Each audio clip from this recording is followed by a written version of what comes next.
नमस्कार प्रेक्षकांनो. लग्नानंतर होईलच प्रेम ह्या मालिकेच्या आजच्या भागामध्ये जेव्हा ते एकटाच नंदिनीचा विचार करत असतो, त्याला आठवतं की आम्ही दोघं जण म्हणालो होतो की आपलं बाळ जेव्हा क्रिकेट खेळेल आणि तेव्हा तो इथं बॅट ठेवेल, तीच बॅट उचलून मी कसं जोरात सिक्सर मारेल. खूप बाळाची स्वप्न रंगवलेली असतात, पण नेमकं तर त्यांना बाळ होणार नाही म्हणून जीवा टेन्शनमध्ये असतो. त्याच वेळेला मानिनी तिथे येतात आणि जीवाला असं बघून त्या म्हणतात की काय झालंय बाळा, असं तोंड पाडून बसायचं नाही. तुला एक सांगू, ज्या जागेवर आज तू आहेस ना, त्याच जागेवर एक दिवस मी होते आणि माझ्या जागेवर तुझे बाबा. आम्हाला पार तर झाला होता, पण आम्हाला दुसरं बाळ हवं होतं, पण ते आम्हाला होत नव्हतं. मला पारनंतर 2 मिसकॅरेज झाले आणि माझी अशी अवस्था झाली होती. मला कुठेतरी वाटत होतं की मला दुसरं बाळ होणारच नाही. पण तुझे बाबा मला समजवत गेले की असं नसतं मानिनी, तू मिरॅकलला जागं कर ना. तू रोज पॉझिटिव्ह राहा आणि म्हणत राहा मनाशीच की मी आई होईलच, मला बाळ होईलच. असं म्हटल्याने आपल्या शरीरामध्ये एक उत्साह येतो, एक पॉझिटिव्ह एनर्जी येते जीवा. आणि तू सुद्धा हेच करायला हवं आहे की सतत असं पॉझिटिव्ह बोलल्याने जर पॉझिटिव्ह एनर्जी येऊन सगळं काही घडत असेल सत्याच्या मार्गाने, तर ते करायला पाहिजे. त्याच वेळेला नंदिनी आलेली असते आणि त्या दोघांचंही बोलणं ऐकू लागते. जीवा म्हणतो की आई हे सगळं ठीक आहे गं, पण डॉक्टर जे म्हणाले ना ती गोष्ट माझ्या डोक्यातून जातच नाही. कुठेतरी मला असं वाटतं की नंदिनी तिचा आनंद हिरावून बसली. अगं मी सुद्धा खूप स्वप्न पाहिले होते गाई, पण अचानक हे स्वप्न भंग झाल्यामुळे मला ना काही सुचतच नाही आहे. पण मानिनी म्हणतात की हे बघ जीवा, मी तुला अजूनही सांगते, मी जर पॉझिटिव्ह विचार ठेवले नसते तर आज तू माझ्या बाजूला बसलेला नसतास. तुला सांगू का, गॅरंटी संपली होती. कारण पोटात बाळच राहत नव्हतं, तरीसुद्धा मी हिंमत ठेवलीस ना, आयुष्य चालवत गेलीस ना पुढे. अरे बाळा, हिंमत खूप महत्त्वाची असते. तू जर हिंमत ठेवलीस ना, तर नंदिनीसुद्धा खूप उत्साही राहील. तिला असं वाटेल की जे तुझ्या मनात नाही आहे ते तिच्या मनात येऊ लागेल आणि ते सुद्धा रोज असंच म्हणेल की मला बाळ होईलच. अशक्य काहीच नाही आहे जीवा. फक्त आपल्या विचारांवर, आपल्या पॉझिटिव्ह गोष्टींवर सगळं काही अवलंबून असतं. त्यामुळे आजपासून तू असं नाही म्हणायचं की मला कोणत्या तरी गोष्टीमुळे त्रास होते. उलट असं म्हणायचं की मला कोणत्या तरी गोष्टीला पॉझिटिव्ह करायचं आहे. बघ जीवा, नक्की तुम्हालासुद्धा बाळ होईल. फक्त तुमची वेळ मागे पुढे होऊ शकते, पण तुझ्या आयुष्यात बाळ होईलच. इतकं छान समजवल्यामुळे जीवा आता मानिनीच्या जवळ येतो आणि त्यांना मिठी मारतो. तो म्हणतो की आई, खरंच तू असं काही सांगितलंयस ना की माझ्या बॉडीमध्ये आत्ताच कुठेतरी पॉझिटिव्ह एनर्जी जागी झाली आहे. हे दोघांचं बोलणं ऐकून नंदिनी पण खुश होते आणि ठरवते की आजपासून मी सुद्धा पॉझिटिव्ह विचार करणार.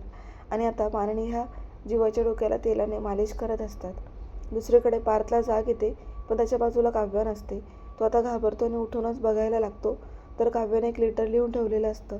आता पार्थ खूप खुश होतो आणि म्हणतो की अरे वा, आज बायकोने सकाळी सकाळी लव्ह लेटर लिहून ठेवले.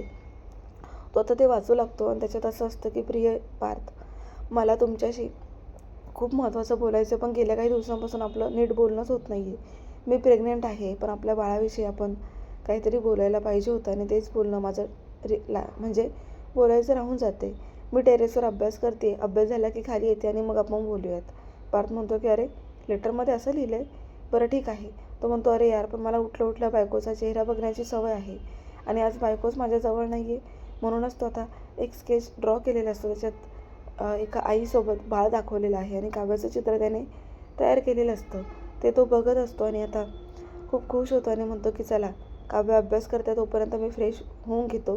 त्यांना माझ्याशी बोलायचं आहे ना, म्हणूनच आता मी तयार होऊन उभा राहतो. त्याच वेळेला जीवाला पण जाग आलेली असते. तो बाजूला बघू लागतो तर त्याला नंदिनी दिसत नाही. तो 2 ते 3 आवाज येतो, पण नंदिनी काही आरोळी देत नाही आहे. त्यामुळे तो विचार करतो, इतक्या सकाळी नंदिनी कुठे गेली असेल, तेही मला न सांगता.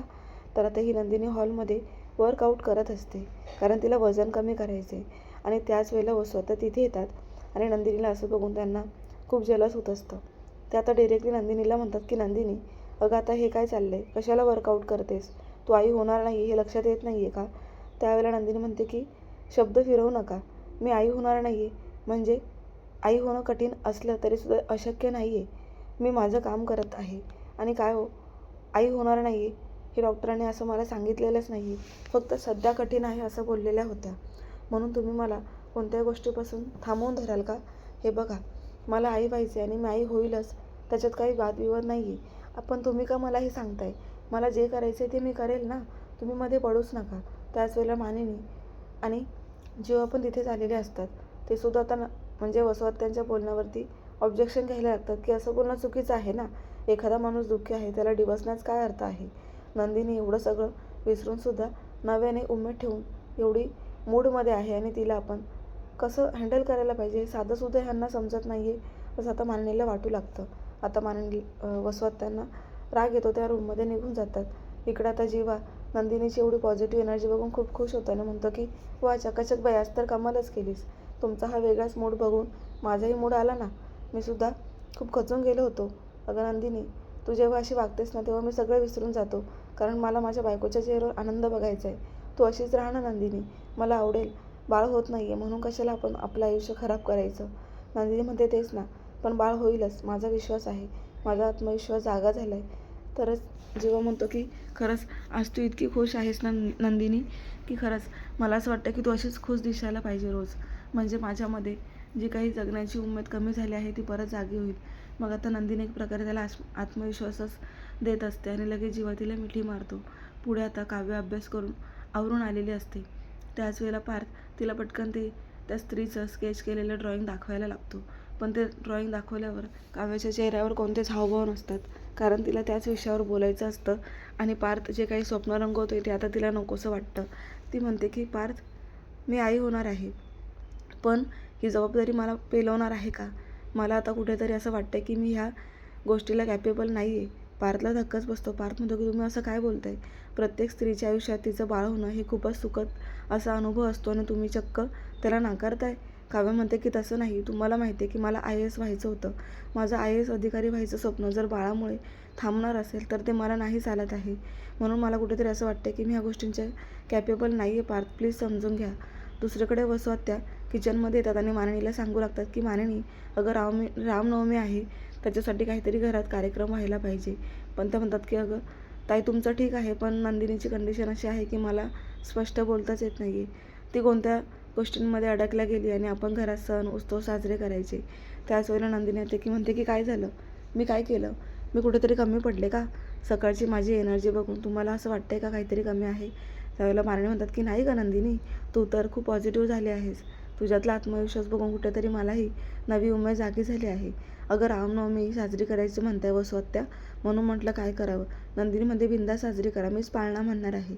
तर आता मानिनीला आश्चर्य वाटतं की कालपर्यंत रडणारी मुलगी, खचून जाणारी मुलगी आज नव्यानेच आपल्याला पुढाकार घ्यायला सांगते. खरंच नंदिनीमध्ये बदल झाला आहे. नंदिनी, तुझ्या चेहऱ्यावरचं असं हसू बघून मला खरंच खूप आनंद झाला आहे. तर लगेचच तिला मिठी मारतात. पण वसुआत्यांना हे काही बघवत नाही. त्या म्हणतात की हिच्यात एवढा स्टॅमिना येतोच कसा काय? काय खाते काय माहिती सकाळी सकाळी? कुठून एवढा उत्साह असतो हिच्यामध्ये? असं त्या नंदिनीला टोमणे मारत रूममध्ये निघून जातात. आणि आता रूममध्ये जाऊनसुद्धा ते विचार करतात की आता मला ह्या नंदिनीच्या ह्या आनंदाचा फुगा एक पिन टोचून असा सरकन गायब करावा लागेल. रम्या तर रूममध्ये नाही आहे, पण माझे डोकं खूप काम करत आहे. ह्या रामनवमीला सगळे उत्साहात असताना मी ह्या नंदिनीच्या चेहऱ्यावरचा आनंदच हिरावून घेणार आहे. पुढे आता हा पार्थ रूममध्ये काव्याला समजावत असतो की तुम्ही आता असा निगेटिव्ह विचार करू नका. मला असं वाटलं होतं की हा विचार आपण आधी करायला पाहिजे होता. म्हणजे बाळ होऊ द्यायचं की नाही हा आई-वडील विचार आधी करतात. पण काव्या, ह्या सगळ्या गोष्टी घडून गेलेल्या आहेत. आता तुम्ही प्रेग्नंट आहात हेच सत्य आहे. ते आपल्याला लपवता येणार नाही आहे आणि आता आपण याच्यातून काय पर्याय शोधणार आहोत. काव्य म्हणते की मला आता भीती वाटायला लागली. हे सगळं नको वाटतंय हो मला. मला ही जबाबदारी पेलवेल की नाही यातच मला शंका आहे. आणि एवढ्या सगळ्या गोष्टी माझ्या मनात असताना मी या गोष्टीला उभीच कशी काय राहू शकते. त्यामुळे आता पार्थला पण टेन्शन आलेलं असतं.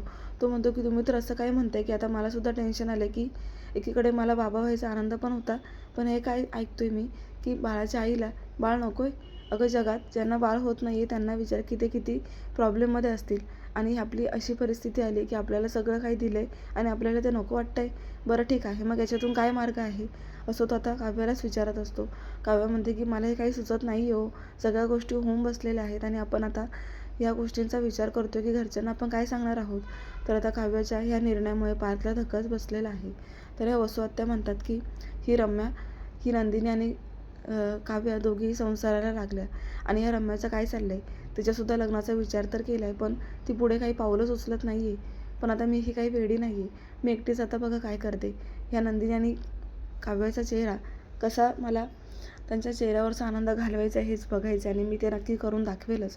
कारण मी काय गप्प बसणार नाही आहे. माझ्या रम्याला खूप काही भोगावं लागलं आहे दोघींमुळे. सोडणारच नाही आहे मी यांना. तर इकडे आता काव्या त्या स्त्रीचा स्केच केलेला फोटो बघून तिला आता खूपच वाईट वाटत असतं. ती रडतच असते आणि पार्थ पुन्हा एकदा ते चित्र उचलतो आणि म्हणजे असं झाकून घेतो की काव्या तुम्ही नका बघू, तुम्हाला त्रास होतोय ना, तुम्हाला त्रास होईल असं मला वागायचंच नाही आहे, पण मला सांगा की याच्यातून आपण काय मार्ग काढणार आहोत. तो काव्याचा हातात घेतो आणि म्हणतो की काव्या, मला एक सांगा की तुमच्या मनात नक्की काय चाललं आहे. एवढं टेन्शन घेण्याची काही गरज नाही आहे. तुमच्या मनात सध्या काय आहे मला सांगा. पण त्याच वेळेला मानिनी रूममध्ये येतात आणि विषय अर्धवट राहतो. ते म्हणतात की मुलांनो, अर्जंटच ठरले की रामनवमी साजरी करायची.